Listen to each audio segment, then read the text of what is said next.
Hey, my basement friends. I am here today to talk to you about Psalms 23. Let's see. All right, so if you don't know that scripture, find it in your Bible. If you don't have a Bible, go get a Bible. But let's go ahead and talk about it right now. So Psalms 23 is a very popular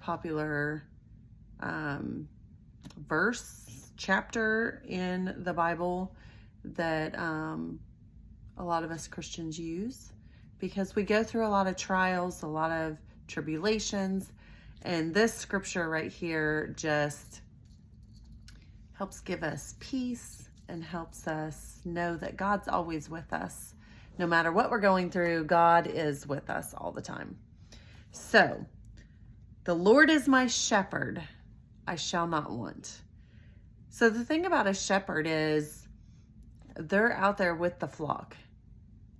They're tending to the herd and making sure that not necessarily that no evil attacks them, but they attack back. They fight the enemy off. And so God promises us that He is going to be there for us. He's going to protect us. And it's not that trials and temptations and tribulations don't come and losses and traumas don't happen, but He's there to be with us during those times. So the Lord is my shepherd, I shall not want. He maketh me lie down in green pastures. He leadeth me beside the still waters. So He gives you those times of rest and refreshing, after those seasons or even during those seasons. There's times that if you'll just rest in Him, He'll refresh you and renew you to get through the next day, to get through that trial that's happening right now. He restoreth my soul. He leadeth me in the paths of righteousness for His name's sake. So if you're listening to what He's saying, if you're following where He's leading you, He is a light unto our path. And so if you're following where He's leading you, then you're going to be led to righteousness and not to destruction. He will bring you out of whatever it is that you're in the midst of.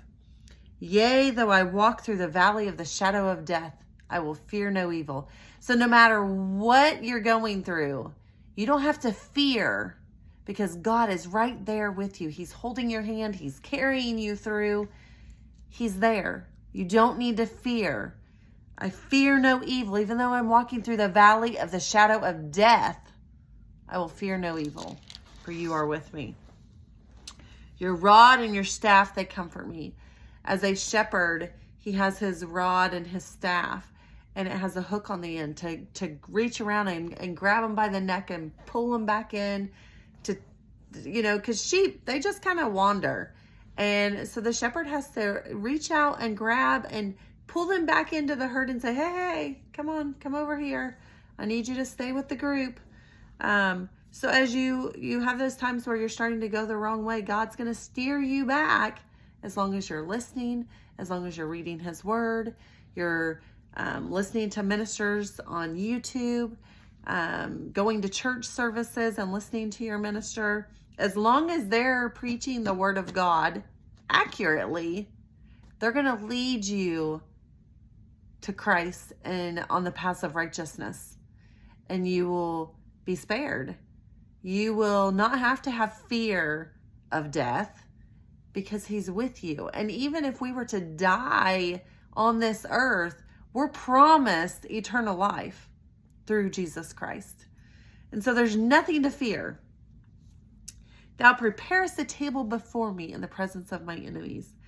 Let me tell you, this right here, if you're going through something, if you're having to go before somebody that is not necessarily say an enemy, but you know that the devil is using them to attack you. My husband and I had to sit before some people, and they talked to him first, asked him these questions, Number 1, this, 2, this, 3, this, or he said, or it's number 4, I've done nothing wrong and you have this all wrong. Like there's nothing. What you're coming up with, it's wrong. It's nothing. So they bring me in, and I had prayed this prayer over me and my husband's situation. Thou preparest the table before me in the presence of my enemies. And I said, Holy Spirit, you speak through me. I don't want to speak in the flesh. Holy Spirit, I want you to speak, and only you to speak the words through me. I don't want to speak today. So I get in, I sit down, and they start asking me questions, and it's A, this, B, this, or C, this. And I said, or it's D, it's none of the above. You've got this all wrong, and he didn't do anything. And what you're talking about is, it's nothing. But I also told them, because I had to deal with my husband's job, and I said, this was many years ago. I said, God is our provider. So no matter what, if you choose to let him go, he'll have a job tomorrow, because you're not my provider. God is my provider. So I'm not concerned with what you're doing right now. If you choose to end his career, he will have another one in no time, because my God is my provider, not you. And I walked away. Well, I didn't walk away. Somebody in the room was like, have you guys been talking? I'm like, talking? Like over the last week? Racking our brains trying to figure out what the world you guys are doing? Yes. Have we spoken today? No. And I leave, and my husband comes out and he says, oh my gosh, you said exactly what I said. Verbatim what I said. You said when you came in this room. Praise God, hallelujah. He prepared a table before me in the presence of my enemies. There was nothing that they could do to explain. And that's why the person asked me, have we been speaking? Because my answers were exactly the same as my husband's. And to this day, he still has his job, because what they had brought before us and tried to challenge him on to lose his job was bogus. It was nothing. And so God goes before us as long as we are pure in heart and we're truly going, God, you alone are my provider. You alone are there for me. You prepare that table in front of my enemies. You go before me. You do it all. To God be the glory in this situation. And he will do that. He will be there as long as you are in with the right motives, and it's not something selfish, but it's something that's, God, you got to save us. Like, nothing was wrong here. What is going on? Protect us here. Place that hedge of protection around us. And he did. And it was amazing. And I love telling that story to people, because God showed up big that day for us, and it was amazing. So, thou preparest the table before me in the presence of mine enemies.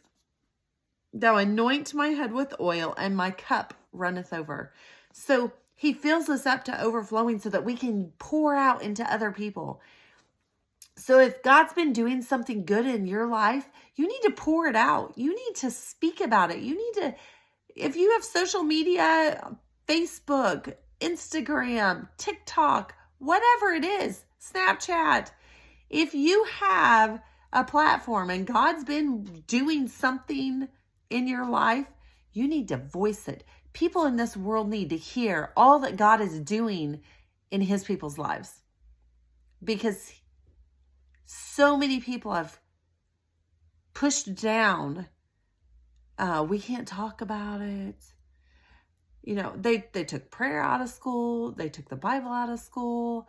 Like, we need to rise up and start declaring the goodness of the Lord and what he has done for us, because he is awesome and he deserves it. Surely goodness and mercy shall follow me all the days of my life, and I will dwell in the house of the Lord forever. That is a very deep, deep chapter. It's very short. It's only 6 verses, but it is so deep that my God, my God, my God, he is amazing. He wants to bless you. He wants to restore you. He wants to give you a hope and a future. But you got to start declaring, start asking him to be there for you, to protect you, to be your guide as you go through this walk. And I just challenge you that you get out there and start talking about what God's doing to your coworkers, to your social media platforms, wherever it is. Start voicing out what God has done for you. Because I can guarantee you have something to be thankful for. You have something that God has done in your life that you can say, look what the Lord has done. And it will bless somebody else to say, God's going to do that for me. So I'm going to close in prayer. Lord, I thank you right now for my friends that are listening. I ask you that you start showing them where you are along this journey, and that you do prepare a table before our enemies, that you anoint our head with oil and our cup runs over with joy and gladness, thankfulness, and lots of stories of the goodness of you. For your goodness and your mercy shall follow us all the days of our lives. We will dwell in your house forever. We thank you for it, Father, in Jesus' mighty name. Amen. Thank you, friends. Like this video, share it, subscribe, hit that notification button. I try to get on several times a week and bring you the word, bring you encouragement. And I just ask that you share this to your friends and your family. And I appreciate each and every one of you. Be blessed. Have a great weekend. We have conference this weekend at our church. And so I'm just excited. God is doing amazing things. He's speaking into our lives and giving us a hope for our future. And I just want to say blessings to you all. If you have time, get on The Rock, Parkersburg, West Virginia on YouTube. Look them up. We're going to be live streaming tonight, 7 o'clock Eastern time, 6 o'clock tomorrow night Eastern time. And then Sunday morning at 10, we'll be live as well. And that's also Eastern time. So anyways, be blessed. Have an amazing weekend. And know that God is always with you. He's always for you. It's the enemy that's against you. So if you're struggling right now, just know that God is for you. And if God is for you, who can be against you? He's already defeated the devil. Satan is under our feet. We trample on him. We tell him to leave and he has to go. In Jesus' name, I command you to leave. And he has to go. He has to obey in Jesus' name. But you can't let him back in. You got to change what you're doing. You got to change. If you've opened doors to allow him in, you've got to stop that. You've got to close those doors. Repent from that and say, God, I need you. I need your help. Right now, I need you. And he'll be there. He'll be there for you. Be blessed. I love y'all. Have a great weekend.